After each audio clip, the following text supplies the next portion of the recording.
Docente, muy buenas noches.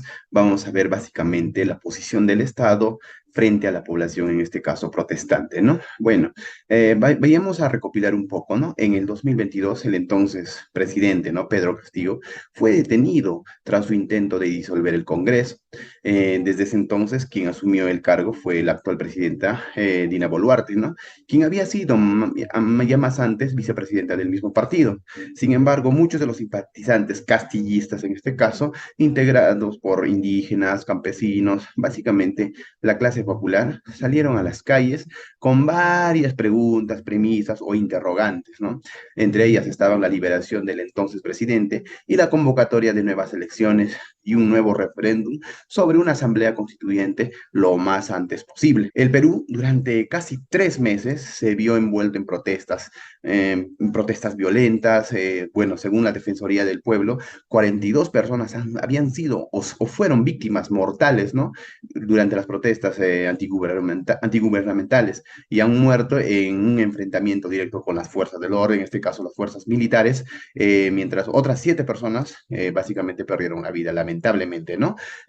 También hubo accidentes por accidentes de tránsito, hechos vinculados con el bloqueo de carreteras. Bueno, según la Comisión Internacional de Derechos Humanos, todas estas manifestaciones presentaron graves episodios de uso exclusivo de la fuerza, en este caso de las fuerzas del orden, ¿no? Pero solo en algunas regiones, por ejemplo, Ayacucho, Puno, donde se violó muchos de los derechos humanos, evidenciando que la respuesta de las fuerzas estatales no fue uniformemente en todo el territorio nacional, ¿no? En ese contexto se surge la siguiente pregunta o interrogante o premisa, ¿no? Dice, ¿no? ¿Crees que la población protestante se le han vulnerado los derechos? Bueno, básicamente, en mi opinión, considero que a la población protestante sí se le ha vulnerado sus derechos. Particularmente creo que la población protestante se ha vuelto vulnerado, ¿no? Sus derechos, ya que no se han respetado la ciudadanía intercultural, ¿no? Porque muchos son del norte, muchos son del sur, muchos son del centro del Perú, ¿no? Pero en este caso, ¿de qué manera vemos que las autoridades se dejaron llevar por los rasgos, por los prejuicios de las personas campesinas, sin considerar que el Perú es un país rico y con múltiples identidades socioculturales? En otras palabras, no se aplicó el criterio de ser intercultural, ¿no?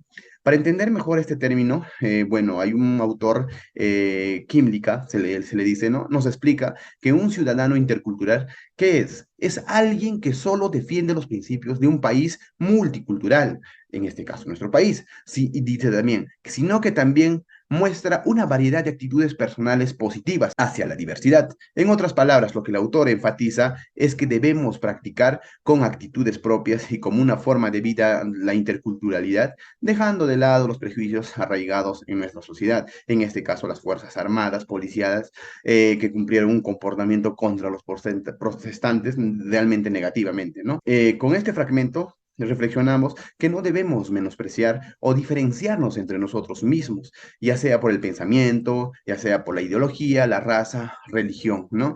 En vez de ello, debemos aprender a interrelacionarnos, comunicarnos y conocer nuevas cosas desde el punto de vista distintos, de la capacidad de cada uno, cómo piense, ¿no? Pese a que tenga diferente también opinión entre nosotros, ¿no? Así nos gusta o no nos gusta, hay que saber respetar, ¿no? Por lo tanto, la población protestante ha sido menospreciada y señalada como terrucos, campesinos e indígenas por el simple hecho de alzar la voz, que como legítima defensa tenemos, de protestar por ser de regiones andinas como Ayacucho, Puno, Cusco, Huancavelica, entre otras, ¿no? Han sido menospreciadas. Bueno, en segundo lugar, yo considero que la población protestante ha sido vulnerada con sus derechos porque el concepto de la ciudadanía está siendo ignorada por el gobierno. La ciudadanía, ¿qué viene a ser? Puede entenderse como la convivencia de personas y crean realizar actividades juntas a partir de su comunicación, interacción y cooperación. En ese sentido, podemos determinar que el ser humano tiene por naturaleza la habilidad social de esta manera, ¿no? Que el rasgo fundamental de la sociedad es el bien común de todos.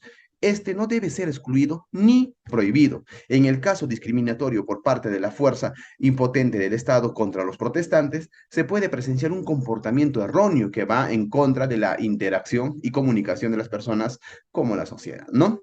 Tratando de silenciar sus opiniones por medio de la violencia, asimismo optando una dirección unidireccional, ocasionando una desconexión entre las personas y la noción de la sociedad. Con ello provocamos, ¿no? Preguntas o interrogantes de la población, ¿no? Que dicen, ¿no? ¿Somos en realidad ciudadanos? A veces nos preguntamos eso. Mi persona, usted docente, mis compañeros, nos preguntamos, ¿no? En realidad, ¿por qué a los ciudadanos se nos trata como delincuentes? A veces, cuando somos intervenidos por un policía, a veces nos trata de una manera así prepotente, pero realmente deberían tratarnos de esa manera.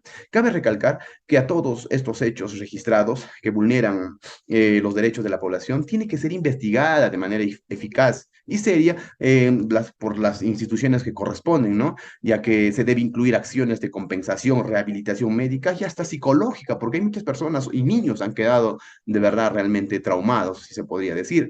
En tercer lugar, mi persona considera que sí se le vulneró los derechos a los protestantes porque el gobierno no ejecutó el elemento fundamental del Estado, que es la protección que garantiza los derechos de la población. Es decir, todos los derechos inherentes están consagrados por escrito en la Constitución Política del Perú, la cual desarrolla únicamente los dos primeros artículos de la tutela estatal de los derechos humanos como función obligatoria, ratificando una total libertad si alguno de estos derechos es vulnerado, ¿no?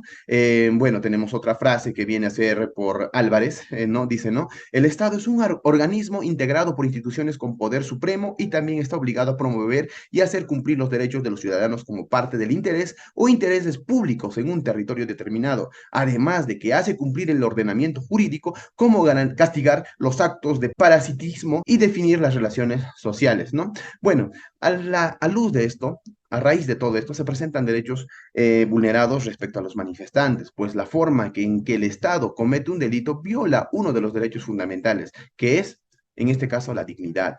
Y es uno de los derechos más importantes, ¿no? Que en primer lugar viene a ser la vida. Por lo tanto, el Estado no funciona como una organización eficaz que respete nuestros derechos como ciudadanos, ¿no? Bueno, en conclusión, particularmente reafirmo que mi posición frente a esta población protestante sí se le ha vulnerado sus derechos, puesto que no se ejerció una ciudadanía incultural.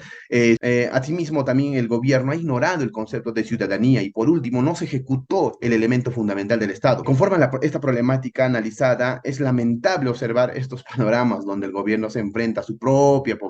Por ello, sugerimos que el Estado establezca normas donde se garantice, se cuide y se proteja la vida de la población de la misma manera, se tiene que establecer que toda institución que trabaje para el bien del pueblo, en vez de ir en su contra, proteja a esta población. Esperemos que estas situaciones no vulneren a ser un problema para el país y sigamos, ¿no? Como país, sigamos caracterizándonos por ser una nación que respeta la multiculturalidad